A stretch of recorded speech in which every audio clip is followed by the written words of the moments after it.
조홍래 그리고 이 청년들, 이 학생들 미래가 열려질 수 있도록 꼭 기도해 주시기를 부탁을 드리겠습니다. 이제 앞을 보시고 할렐루야. 하나님께서 예배 가운데 함께 하실 줄로 믿습니다. 우리의 만남이 참으로 좋은 만남인 줄로 믿습니다. 목회자로 또 성도로 만남이 기쁨의 만남이 되고 또 성도들의 만남들이 즐거움의 만남이 되셔야 돼요. 왜냐 그러면 우리 인생이 늘 만남으로 이어지더라. 좋은 만남이 있고 나쁜 만남도 있고 그 만남을 통해서 어떤 사람은 가치관이 세워지고 어떤 사람은 직업도 그 길을 가기도 하고 행복도 그 길도 오기도 하고 어떤 사람은 잘못 만나서 야 내가 이 직업 선택 안 할 건데 이 가정 안 일 건데 뭐 이러고 후회하는 사람들도 있더라는 거예요. 마치 우리가 꽃밭을 지나가면 꽃향기가 우리 몸과 마음과 옷 속에 이렇게 스며들어서 야 좋은 향기가 납니다 라는 것 같아요. 똑같은 거죠. 혹여 우리가 시궁창을 다녔다면 아마 그 냄새가 우리 몸에 배이는 것과 같다라는 생각이 드는데 그래서 우리가 사람을 만나고 환경을 만나고 또 신앙생활의 교회를 만나는 거 참 좋은 만남이 되셔야 돼요. 그 사람이 좋아서 내가 좋은 만남이 되고 내가 좋아서 또 그 사람에게 좋은 만남이 되는 그런 축복의 역사가 우리 가운데 일어나기를 예수 그리스도의 이름으로 기원합니다. 그래서 잠언의 말씀은 그 만남에 관한 말들이 참 많은데요. 지혜로운 자와 동행하며 지혜를 얻고 미련한 자와 사귀면 해를 받을 것이다 라고 이야기를 하고 있고 차라리 새끼 빼앗긴 앙곰을 만날지언정 미련한 일을 행하는 미련한 자를 만나지 말 것이니라 그렇게 말씀하고요. 철이 철을 날카롭게 하는 것 같이 사람이 그 친구의 얼굴을 빛나게 하느니라. 이 잠언에 수많은 만남에 대한 말씀들을 하고 계세요. 그래서 우리가 늘 좋은 만남이 되기를 마음에 꿈꾸고 소망하고 기도하고 그런 만남을 이루어가야 될 줄로 믿습니다. 성경에 보면 다윗의 아들 암놈이라는 사람이 있었는데 간교한 친구 요나답을 만나서 악을 저지르고 결국은 죽음의 일들을 걸어갔더라 뭐 그렇게 기록해요. 여러분 삼손이라는 사람이 하나님의 은혜를 입었어요. 엄청난 힘과 능력을 소유했습니다. 근데 그가 결국에는 눈이 빠지고 마지막에는 그 이방의 성전에서 자기 몸을 어떤 짓눌리는 그런 마지막 생애를 보내는데 누구를 만나서 그랬을까요? 데릴라였어요. 어진 여인을 만났다면, 신앙의 여인을 만났다면, 현숙한 여인을 만났다면 아마 삼손의 삶도 달라졌을 것이고 이스라엘의 역사도 달라졌을지 않을까. 솔로몬도 하나님의 은혜를 입었던 그 만남을 통해서 엄청난 부자가 되고 가나안을 바라보는 함께 가는 그런 역사가 있었는데 나중에는 소돔과 고모라를 선택하고 그 나쁜 사람들을 만나서 가족이 깨어지죠.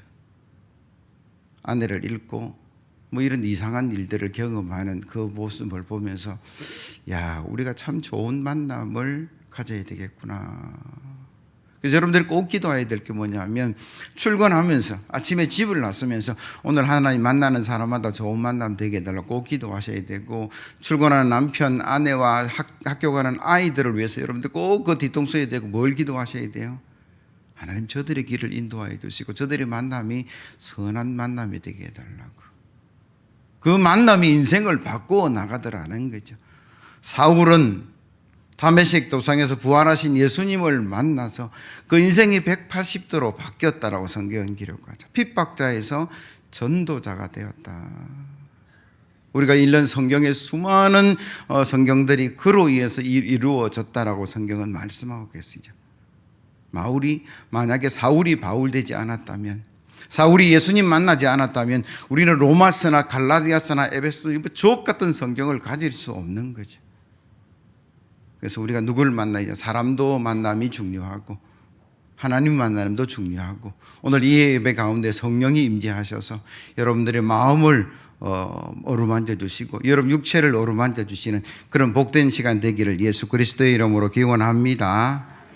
오늘 본문으로 들어가서 여리고 선지 생도들이 엘리사를 통해서 부흥을 경험했다 그렇게 기록하여, 그리고 일상의 문제가 해결되는 그런 만남을 오늘 기록하고 있는데, 저와 여러분들이 이런 만남이 되기를 위해서 제일 먼저 영적인 부흥을 소망하며 기도해야 된다 그렇게 본문은 말씀하세요. 1절 2절 말씀 보세요. 선지자의 제자들이 엘리사에게 이르되 보소서 우리가 당신과 함께 거주하는 이곳에 우리에게는 좁으니 우리가 요단으로 가서 거기서 각각 한 제목을 가져다가 그곳에 우리가 거주할 처소를 세우사이다 하니 엘리사가 이르되 가라 하는지라. 여리고 선지 학교 외에 학생들이 너무 많아서 비좁았다 그렇게 기록을 하고 있고, 더 넓게 건축하기 위해서 제목을 준비하는 과정에서 생긴 사건에 관한 본문이 오늘 본문이에요. 여기서 좁다라는 말이 히브리 말로 차르라는 말인데 숨이 막힐 정도로라는 이야기예요. 그러니까 되게 좁았다는 거죠. 제가 설교를 준비하면서 내가 저는 국민학교 출신인데 한 교실에 콩나물 시루처럼 60명, 70명 가득 찰 때가 있었어요. 지금은 뭐 10명, 15명밖에 안 된다 그러던데, 그런 느낌의 오늘 본문의 학교라고 여러분 보시면 되겠다라는 거죠. 얼마나 비잡았으면 숨쉬기가 곤란할 정도의, 굉장히 비잡았다는 말이고, 다르게 말하면 선지 생도들이 그렇게 많아서, 지금으로 치면 신학생들이 그렇게 많이 늘어나서 영적인 부흥을 이루었구나, 뭐 그렇게 감사할 일이었다라는 거죠. 처음부터 이렇게 비잡았을까? 아니었어요. 오늘 본문에 비잡아서 그 집을, 그 선지생들의 그 거처를 넓힐 제목으로 같은 사건을 오늘 본문이 기록하는 것은 그 전까지는 그렇게 넓지 않았어요. 왜냐 그러면 그 시대가 어려운 시대였습니다. 바알을 섬기고 아세라가 우상을 섬기는 그런 어려운 시대였기 때문에 하나님의 말씀을 가지고 훈련받는 선지생들도 그렇게 넓지는 않았어요. 그런데 성경을 찾아보니까 엘리야가 성천할 때에 여리고 선지학교에 50여 명의 학생들이 있었다. 그리고 오늘 엘리사의 이 시대에 비좁다, 뭐 그렇게 기록을 하고 있다라는 거죠. 그 부흥의 출발이 무엇이냐? 엘리사의 기도입니다. 영적인 부흥을 기도할 때 그 일들이 일어났는데, 여러분 열왕기하 2장 7절에서 11절 말씀 화면에 한번 보시고 제가 읽어드릴게요. 선지자의 제자 50명이 가서 멀리 서서 바라보매 그 두 사람이 요단가에 서 있더니 엘리야가 겉옷을 가지고 말아 물을 치매 물이 이리저리로 갈라지고 두 사람이 마른 땅 위로 건너더라. 건너매 엘리야가 엘리사에게 이르되 나를 내게서 데려감을 당하기 전에 내가 되게 어떻게 할지를 구하라. 엘리사가 이르되 당신의 성령이 하시는 역사가 갑절이나 내게 있게 하소서 하는지라. 이르되 내가 어려운 일을 구하는도다. 그러나 나를 내게서 데려가는 것을 내가 보면 그 일이 내게 이루어지리니와 그렇지 아니하면 이루어지지 아니하리라 하고 두 사람이 길을 가며 말하더니 불수레와 불말들이 두 사람을 갈라놓고 엘리야가 해우리 바람으로 하늘로 올라가더라. 아멘. 엘리사는 서성이 떠나갈 때 끝까지 그 뒤를 쫓아갔다. 머물러라, 안 됩니다, 갑니다. 끝까지 갈 겁니다. 왜 끝까지 쫓아갔냐 그러면 그가 지금 할 말이 있어요. 엘리야가 하나님의 부름을 받고 성천하기 전에 그 엘리야의 그 영성, 그 하나님의 그 어떤 영, 그게 나에게 갑절이나 임하셔서 나도 주신 사명을 잘 감당할 수 있게 해달라는 그 소망이 그에게 있었어요. 그리고 마침 마지막에 엘리야가 말할 때에 당신의 역사하신 그 성령이 2배로 갑절로 제게 임하셔서 제가 하나님의 선한 일들을 감당하게 해달라고 그는 간절히 기도했죠. 간절히 원했어요. 그 결과가 오늘 선지학교가 좁을 정도의 부흥의 역사가 가져왔다. 그렇게 이야기를 하는 거죠. 우리가 자이든 하나님이 지명하여 부르시든 하나님께서 일하시는 방법은 어떤 것이냐? 하나님 앞에 선 종들, 일꾼들에게 성령을 부으시고 지혜와 총명을 허락하시고 하나님의 선한 일들을 맡겨가신다는 게 성경의 법칙이더라고요.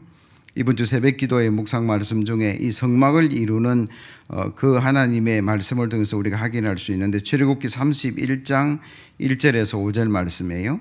여호와께서 모세에게 말씀하여 이르시되 내가 유다 지파 훌의 손자요 우리아의 아들인 부사레를 지명하여 부르고 하나님의 영을 그에게 충만하게 하여 지혜와 총명과 지식과 여러 가지 재주로 정교한 일을 연구하여 금과 은과 노수로 만들게 하며 보석을 깎아 물리며 여러 가지 기술로 나무를 새겨 만들게 하리라. 아멘. 하나님께서 성막을 만드시겠다라고 설계도를 다 보여주셨어요. 그리고 그 성막을 만드는 과정 속에 설계도를 보여주셨을 뿐만 아니라 모세를 통해서 부사레를 지명하여 부르시고 그에게 성령을 부으셔서 지혜와 총명과 모든 선한 마음들을 주셔서 그 일들을 감당하게 하셨다라는 게 성경의 이야기다라는 거죠. 하나님의 부름을 받았던 사람이든 자이든 타이든 그 하나님의 일꾼이고 하나님의 종이라 그러면 그냥 하나님이 서신 게 아니었대요. 성령을 부으시고 지혜롭게 하시고 총명하게 하시고 능력 주셔서 그 일을 감당하게 하셨다라는 게 성경의 말씀입니다. 여러분, 초대교회의 부흥도 그냥 이루어지지 않았어요. 성령이 임하시고 마가의 대락방에 임하셨던 그 성령 충만한 성도들이 유다와 사마리아와 땅끝까지 나아가는 그 용기와 역사가 일어났다라고 성경은 말씀하고 계시죠. 그래서 저와 여러분들이 하나님의 부름을 받았다면, 하나님의 일꾼으로 세움을 받았다면 성령의 놀라운 은혜가 있어야 될 줄로 믿습니다. 여러분, 이 예배 드릴 때에, 여러분 기도할 때에, 말씀 들을 때 하나님 저에게 성령의 충만을 허락하여 달라고 기도하시고 여러분 성령의 임재를 경험하는 저와 여러분들이 되어야 될 줄로 믿습니다. 왜냐 그러면 여러분 가정에 한 사람만 성령 충만하면 돼요. 한 사람만 성령 충만하면 그 가정은 평화가 넘치고 은혜가 넘치고 형통의 역사가 일어납니다. 물론 다 성령 충만했으면 좋겠는데 한 사람은 성령 충만하면 돼요.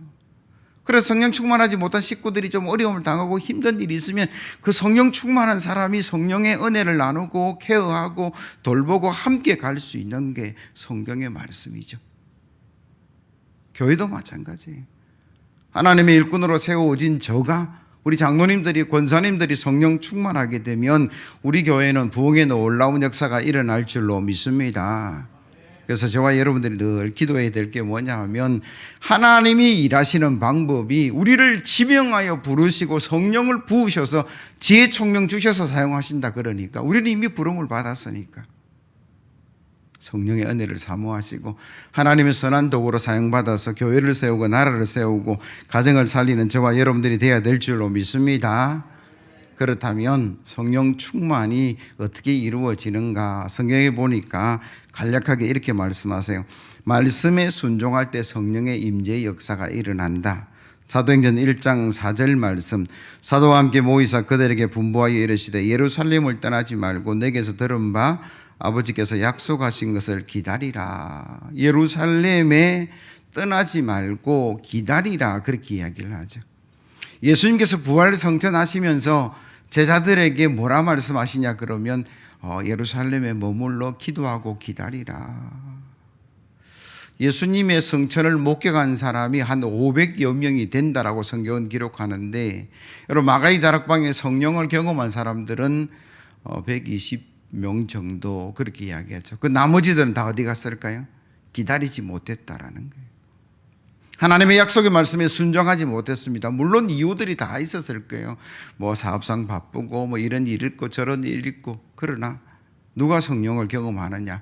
주의 말씀하시면 그 말씀에 순종하는 자가 성령의 능력을 입는다. 그렇게 성경은 말씀하시고, 또 보니까 사도행전 4장 29절 이하에 보니까 기도할 때 성령이 임재하시더라. 주여 이제도 그들의 유업함을 굽어보시옵고 또 종들로 하여금 담대히 하나님 말씀을 전하게 하여 주시오며 손을 내밀어 병을 낫게 하옵시고 표적과 기사가 거룩한 종 예수의 이름으로 이루어지게 하옵소서 하더라. 빌기를 다함에 모인 곳에 진동하더니 무리가 다 성령이 충만하여 담대히 하나님의 말씀을 전하니라.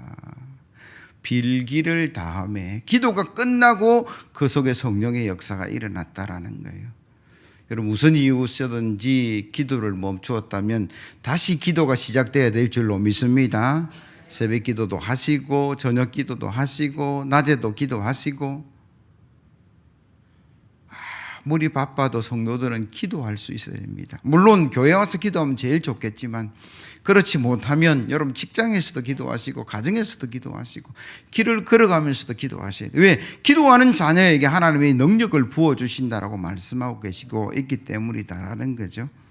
사도행전 10장 44절에 보니까 말씀을 들을 때에 성령이 임재하신다. 베드로가 이 말을 할 때에 성령이 말씀 듣는 모든 사람에게 내려오시니라고 기억하죠. 오늘 설교 듣는 저와 여러분들에게 하나님의 영이 임할 줄로 믿습니다. 마음의 문을 여시고 성령이 역사하심을 경험하는 저와 여러분들이 되어서 여러분 가정을 살리고 교회를 세우고 지역사회를 살리는 그런 축복의 성도 되기를 예수 그리스도의 이름으로 기원합니다. 더 나아가서 성도는요, 이 성령의 역사를 이끌어 가시는 일에 협력자가 되어야 된다, 그렇게 말씀하시는데, 여러분 3절 4절 말씀 보세요. 그 하나가 이르되 청하건대 당신도 종들과 함께 하소서 하니 엘리사가 이르되 내가 가리라 하고 드디어 그들과 함께 가니라. 무리가 요단에 이르러 나무를 베더니라고 기억하죠. 비좁은 선지학교를 세우기 위해서 제목을 구하러 가는 일에 엘리사도 갔고 선지생도 여러 명도 함께 갔다. 그래서 함께 그 일들을 이루었다라고 이야기하죠. 목사님 혼자서 잘하세요, 이건 틀린 말이에요. 장로님이 다 할 겁니다. 그것도 정답은 아니에요.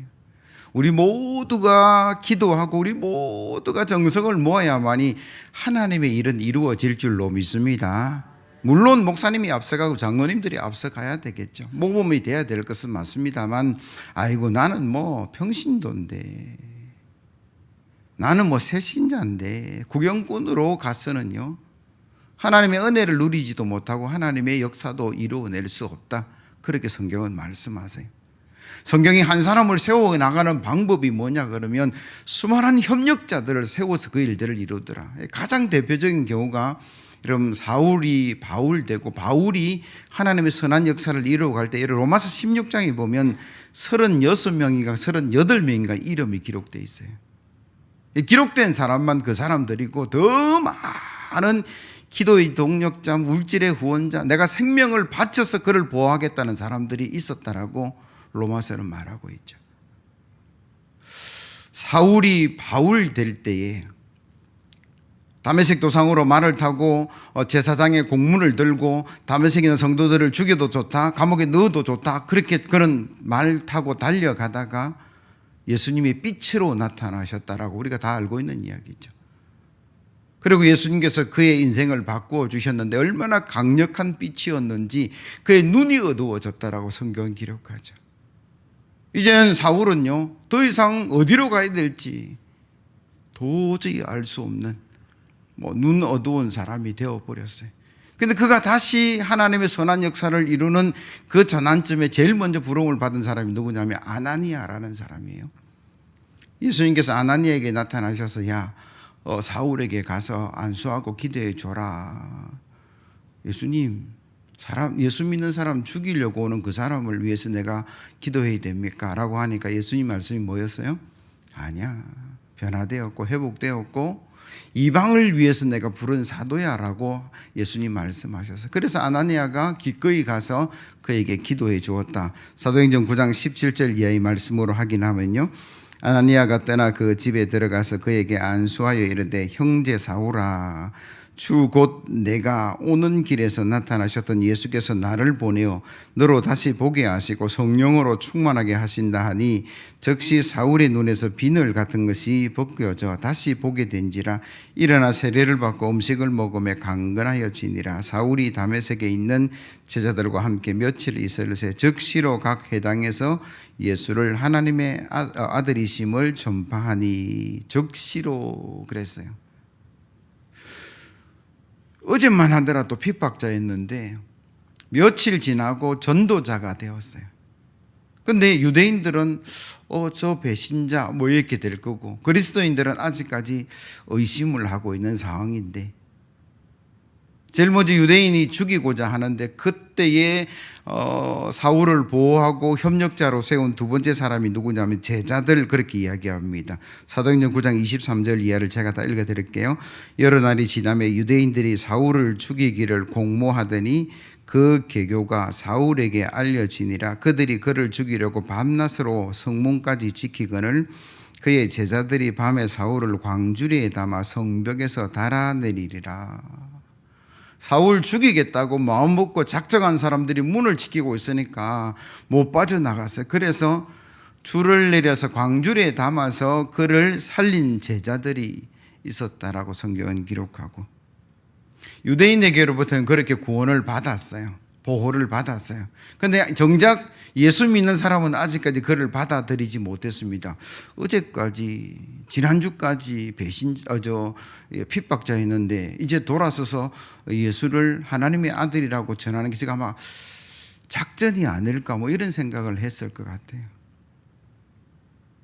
그 사울이 그리스도인으로 복음을 전하는 그 일에 다리를 놨던 사람이 바나바 형제들, 그렇게 이야기하는데 사도행전 9장 26절 이하를 제가 읽습니다. 사울이 예루살렘에 가서 제자들을 사귀고자 하나 다 두려워하여 그가 제자됨을 믿지 아니하니 바나바가 데리고 사도들에게 가서 그가 길에서 어떻게 주를 보았는지와 주께서 그에게 말씀하신 일과 다메섹에서 그가 어떻게 예수 이름으로 담대히 말하였는지를 전하니라. 사울이 제자들과 함께 있어 예루살렘에 출입하며 또 주 예수의 이름으로 담대히 말하고 헬라파 유대인들과 함께 말하여 변론하니 그 사람들이 죽이려고 힘쓰거늘 형제들이 알고 가이사로 데리고 내려가서 다소에 보내니라. 사울이 변화되고 사울이 회복되고 사울이 하나님의 선한 일꾼으로 나아가는 그 과정 속에 혼자 하지 않았다라고 성경은 기록해요. 물론 예수님을 통해서 변화되었지만 그가 일꾼되고 능력자가 되는 그 과정 속에 하나님께서는 아나니아라는 협력자를 보내시고 바나바라는 협력자를 보내시고 수많은 제자들과 형제들이 함께해서 그 일꾼이 세워지고 위대한 역사가 일어났다. 그게 성경의 말씀이다라는 거죠. 하나님께서 일하시는 방법, 첫 번째는 뭐라고 말씀드렸습니까? 지명하여 부르시고 성령을 그에게 주셔서 지혜 충만, 명철 충만, 은혜 충만하게 하셔서 그 일을 하시는 게 하나님의 첫 번째 방법이더라면, 그 성령 충만한 사람이 세워지고 더 나아가서 하나님의 선한 일들을 확장시켜 나가는 그 과정 속에 하나님의 일하시는 방법이 협력자, 동력자, 수많은 기도의 후원자들을 세워서 그 일들을 이루어갔다라는 게 성경의 말씀이다라는 거죠. 마가의 다락방에 임하셨던 성령, 그 120명의 성도들이 베드로를 위시해서 수많은 사람들이 유다와 사마리아와 땅끝까지 이르는 정인으로 나아가는 그 일들이 성령 충만한 이후에 그 일들이 일어났고, 그 일에 수많은 협력자와 동력자들을 하나님께서 선하게 역사하셨다. 그 세워진 사람들이 아시아에서 유럽으로, 유럽에서 미국으로, 미국에서 대한민국으로, 대한민국에서 오늘날 우리에게 복음이 전해진 줄로 믿습니다. 그래서 우리가 세계를 향해서 뭐합니까? 우리도 받은 복음, 세운 일꾼, 선교사로 파송하고 기도해주고 후원해주고, 우리 선교사님도 얼마나 많은 일들을 감당하고 있습니까? 그래서 저와 여러분들이 성령 충만해야 되고, 또 성령 충만한 하나님의 일꾼들이 일할 때에 저와 여러분들이 협력자가 되어야 될 줄로 믿습니다. 말씀 듣고 순종하시고 기도하여 여러분 성령의 임재하심에 있다면 그 성령의 역사 가운데 나아가는 하나님의 선한 일에 동력자 되시고 하나님의 협력자 되시기를 예수 그리스도의 이름으로 기원합니다. 세 번째로 한 가지 기억해야 될 게 있는데, 그게 뭐냐 그러면 하나님의 성령에 충만한 사람, 하나님의 선한 협력자 가운데 하나님의 일들이 이루어지고 가정의 일들이 세워지고 또 많은 일들을 하는데, 가만히 보면 그곳에도 허점이 있고 약점이 있고 실수가 있고 넘어짐이 있더라는 거죠.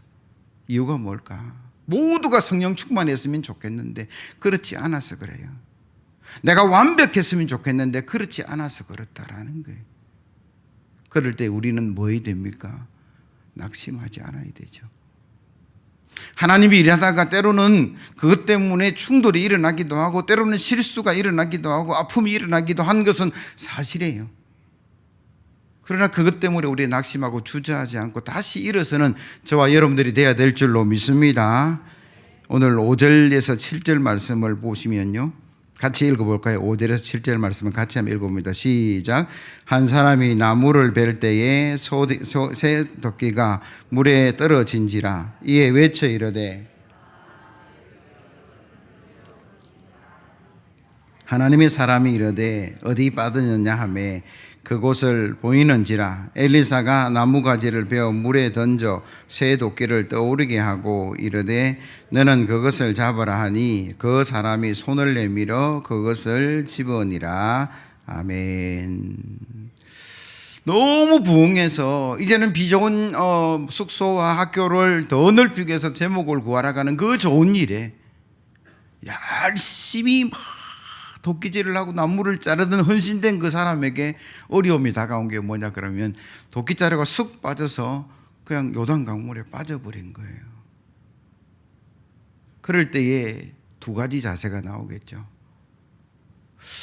원망과 불평하는 사람도 있을 것이고 이게 무슨 의미인가 하나님께 묻는 사람도 분명히 있을 거예요. 내가 하나님이 일하는데 왜 이런 어려움이 있습니까? 왜 내가 하나님의 거룩한 일에 헌신하는데 이런 시험이 옵니까? 원망, 불평할 수 있겠다라는 생각을 해요. 그러나 성도는요, 하나님 이게 무슨 의미입니까? 라고 물으셔야 돼요. 그리고 옆에 있는 성령 충만한 사람, 하나님의 사람에게 뭐 해야 됩니까? 도움을 요청하고 기도를 요청하고 다시 일어서는 그런 선한 역사가 우리 가운데 있어야 될 줄로 믿습니다.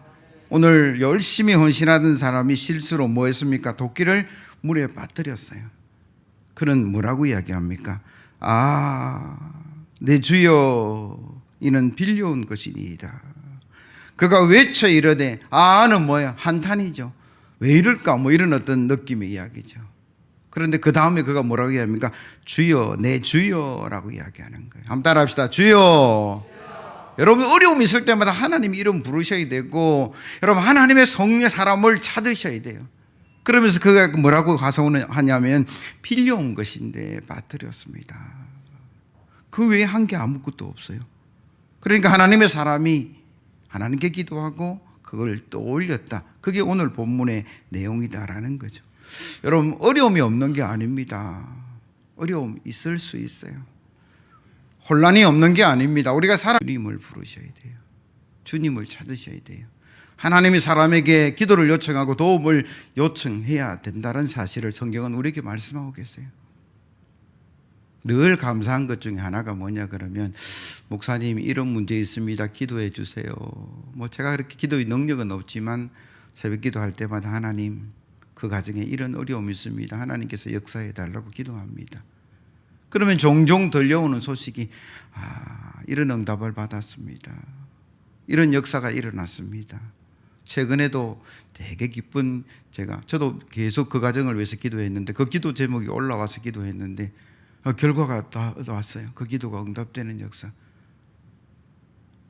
늘 그런 일들이 참 많아요. 그래서 목회가 어렵지만 또 보람도 있고 기도가 쉽지는 않지만 응답하시는 하나님이 있기 때문에 저도 기뻐하고 그들도 기뻐하는 일들이 있다라는 사실. 그래서 여러분 낙심이 될 때에 어려울 때에 한 번 더 따라합니다. 주여. 하나님의 이름 부르시면 모든 문제가 해결되는 방법이 있는 줄로 믿습니다. 오늘 본문에 헌신된 일꾼이 실수했는데 이거는 일하다가 실수한 거예요. 헌신하다가 실수한 거예요. 여러분 교회 일하다가 실수할 수 있어요. 그때 낙심하시는 게 아니라 하나님의 이름을 부르고 협력자들에게 도움을 구하셔서 그 많은 일들을 이루어 가야 되는데 이 사람은 이름도 없지만 누구 찾습니까? 엘리야, 하나님의 사람을 찾았어요. 그러니까 하나님의 사람이 기도하고 도끼를 떠올리게 했다. 여러분 어느 누구가 부력이 있을 수 있고 만유 인력이 있을 수 있고 그래서 늘 우리는 둥그런 지구에 서 있을 수 있고 돌아가는 지구에 붙어 있을 수 있어요. 왜? 중심으로부터 당기는 강력한 힘이 있기 때문에. 그래서 계단 올라갈 때 힘들고 산 올라갈 때 땀이 나는 거예요. 이게 자연의 법칙인데 도끼도 쇠니까 물에 빠질 수밖에 없어요. 그걸 떠오르게 하는 사람은 아무도 없습니다. 천지를 창조하신 하나님의 능력이 그걸 떠오르게 한 거죠. 이걸 우리는 기적이라고 이야기하는데 성경은 기적의 책이라고 이야기해요. 예수님께서 부력을 이기고 무리를 걸어가셨더라. 베드로도 그렇더라. 그게 하나님의 능력과 은혜다라는 거죠. 죽은 지 나흘이나 되어서 냄새가 납니다. 구더기가 있습니다라고 말하는 나사로의 누이에게 믿으면 역사가 일어날 것이다. 그리고 돌을 굴렸고 예수님께서 나사렛 나오너라 그러니까 붕대 칭칭 감고 걸어 나왔다. 그게 성경의 말씀이죠. 홍해가 갈라져서 이스라엘 백성이 마른 땅을 건너갔다. 하나님께서 하신 일이죠.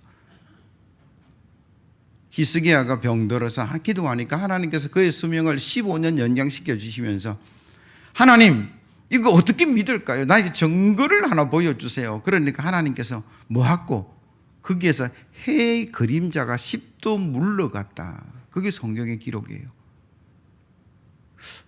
믿음 좋으니까 아멘 그러지만요, 해가 그림자가 10도 물러가는 것은요 엄청난 일입니다.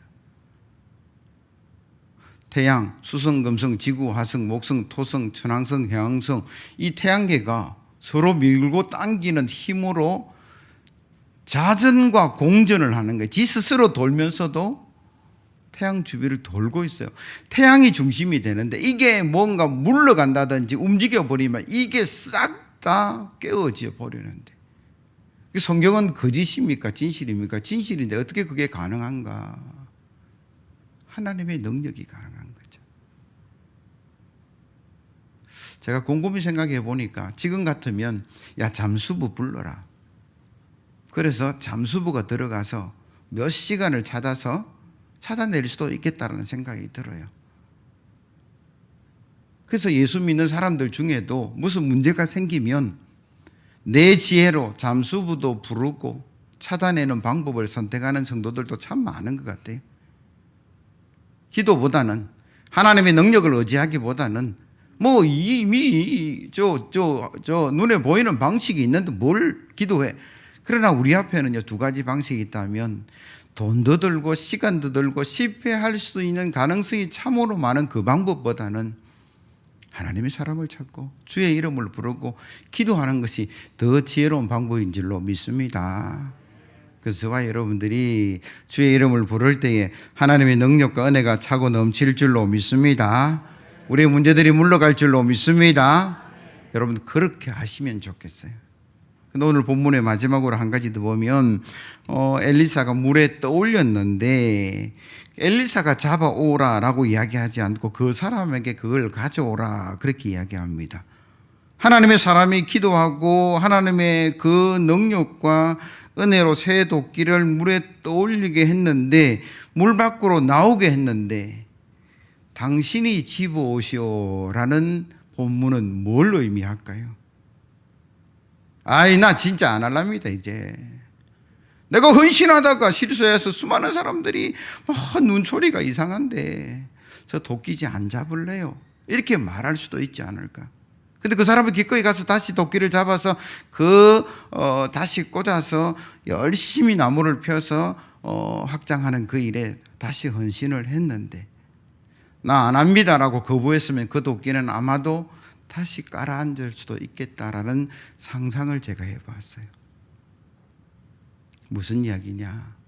앞에서도 말씀을 드렸지만 우리가 하나님 일하다가 실수하고 넘어질 수 있어요. 그때 주의 이름을 부르고 하나님의 도움을 요청하면 반드시 하나님께서 역사해 주실 줄로 믿습니다. 그렇다면 그 상황 속에서 우리는 어찌해야 되느냐? 여기까지만 하고요. 다시는 실수하는 일에 나는 안 갑니다. 그게 아니라는 거예요. 하나님의 떠오르게 하심의 역사를 보았다면, 경험했다면 다시 그 도끼를 집어들어야 되는 거예요. 그리고 다시 나무를 펴고 그 목적을 이룰 때까지 우리가 충성하고 헌신하고. 우리가 왜 여기에서 머물고 있을까? 내 개인의 삶도 그렇고 우리 가정도 그렇고 우리 교회도 그렇고 이 세상도 그렇고 우리가 이 어려움 속에 늘 멈추고 멈칫해서 그렇다라는 거예요. 그러나 하나님은 우리에게 뭐라고 말씀하십니까? 기적과 은혜가 임할 때 달려가서 그것을 잡고 다시 그걸 붙들고 능력으로 다시 일하고 헌신하고 충성해서 더 큰 역사를 이루어가라. 그렇게 주님이 말씀하고 계시다라는 거예요. 코로나19 팬데믹으로 우리가 우리의 능력을 물에 빠뜨렸으면, 우리의 예배의 능력, 기도의 능력, 헌신의 그 힘들을 물에 빠뜨렸다면 하나님의 능력으로 다시 떠올랐을 때 우리가 다시 잡는 용기가 있어야 될 줄로 믿습니다.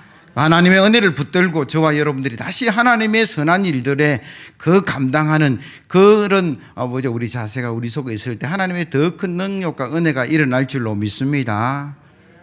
정책 당일을 앞두고 기도하는데 잠이 안 와요. 밥맛이 없어요. 하나님 내년이 어떻게 될지 상상이 안 됩니다. 물론 회복이 될 것이다, 그렇게 이야기하는데 우리가 실내에서 마스크를 벗을 수 있는 순간이 언제일까? 아직까지는 아닌데, 내년도 보장이 없다고 그러고 이야기를 하는데, 아니면 먹는 치료제가 미국에서 개발됐다는데 그게 온 약국에 타민플루처럼 다 퍼져서 나왔습니다. 그러면 그거 하나 먹고 쉬면 나을 정도가 그때 아마 벗을 타이밍인 것 같은데, 올해는 해결이 되고 내년에는 해결이 돼야 된다는 걸 소망하고 있는데, 그건 참 우리의 소망이고 더디되어지는 그 일 앞에 내년에 교회는 어떻게 가야 되고 우리의 교육부서는 어떻게 가야 될까? 어제 우리 교육자들이 모여서 심도 있는 이야기를 했습니다. 근데 참 안타까운 것 중에 하나가 교회 학교가 너무 어려워요. 예수 믿는 성도들의 가정의 자녀들은 좀 덜하지만 우리 교회 구성원들은 대체로 예수 안 믿는 가정의 아이들이 참 많아서 그걸 교사들이 무능하다라고 이야기하겠습니까? 목회자들이 무능하다라고 이야기하겠습니까? 밥을 먹고 오후 예배를 드리고 한국교회에 떨어진 신뢰도를 회복하는 그 일들을 붙들고 기도하니까 진짜 잠이 안 와요. 어떻게 해야 될까? 그러나 기도하면 하나님께 새로운 역사를 이루어 가실 줄로 믿습니다. 제 기도에 여러분의 협력이 필요합니다. 여러분들의 기도가 필요하고 격려가 필요하고 함께 이루어갈 동력자들이 필요하고요. 에이 목사님 그렇지요 저렇지요, 멈춘 세월이 너무 길어서 예배가 다시 회복하고 일상이 다시 회복하는 게 쉽지는 않지만, 그러나 우리가 은혜의 도끼를 다시 붙드시고 우리의 주어진 사명을 다시 이루는 저와 여러분들 되기를 예수 그리스도의 이름으로 기원합니다.